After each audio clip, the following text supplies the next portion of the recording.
Middle east में तनाव लगातार बढ़ रहा है। ऐसा लग रहा है मानो तीसरे विश्व युद्ध की चिंगारी यहीं से भड़की। इजरायली फौज को दो फ्रंट पर जंग लड़ना पड़ रहा है, पहला तो हमास से और दूसरा गाजा समर्थित प्रॉक्सी गुटों से। लेकिन यहाँ अगर किसी ने वाकई में इजरायल की नाक में दम किया है तो वे यमन के हूती लड़ाके हैं। हूती विद्रोही इजरायल के लिए गले की फांस बन गए। हर दिन नए हमलों के साथ हूती इजरायल को चुनौती दे रहा है। हाल ही में बेन गुरियन एयरपोर्ट पर हुआ मिसाइल हमला इसका सबसे बड़ा सबूत। हूती ने तड़के सुबह यमन से इतनी खतरनाक बैलिस्टिक मिसाइल दागी कि इजरायल में हड़कंप मच गई। हूती की मिसाइल से इजरायल में सुबह सुबह सायरन बजने लगे। सो रहे इजरायली लोगों की नींद खुल गई, अफरा तफरी मच गई। इस हमले में तेल अवीव में हड़कंप मच गया। यह हमला हूतियों ने इजरायल के फेमस हवाई अड्डे बेन गुरियन एयरपोर्ट को निशाना बनाकर किया था।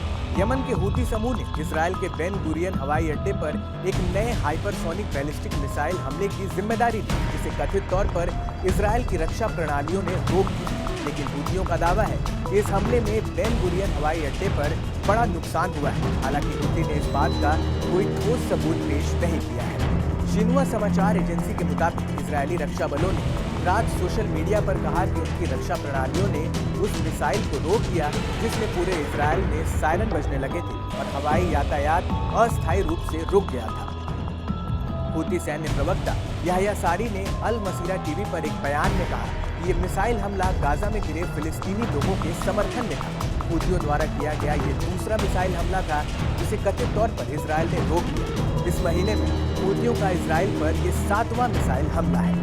यमन से लगातार हो रहे मिसाइल हमलों ने इजरायल के हवाई क्षेत्र को प्रभावित किया है। इसके साथ ही अंतर्राष्ट्रीय एयरलाइनों को इजरायल आने जाने वाली उड़ानों में भी देरी करनी पड़ रही है।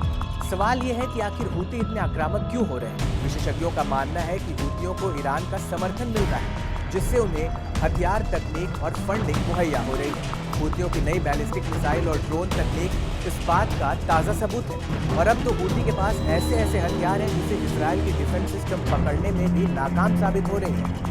हूतियों के हमले न केवल इजरायल बल्कि सऊदी अरब, यूएई और लाल सागर में व्यापार करने वाले देशों के लिए भी खतरा बन रहे हैं। अंतर्राष्ट्रीय समुदाय इस तनाव को कम करने के लिए क्या कदम उठाएगा? और सबसे बड़ा सवाल, क्या हूती सचमुच इजरायल को घुटनों पर ला देंगे?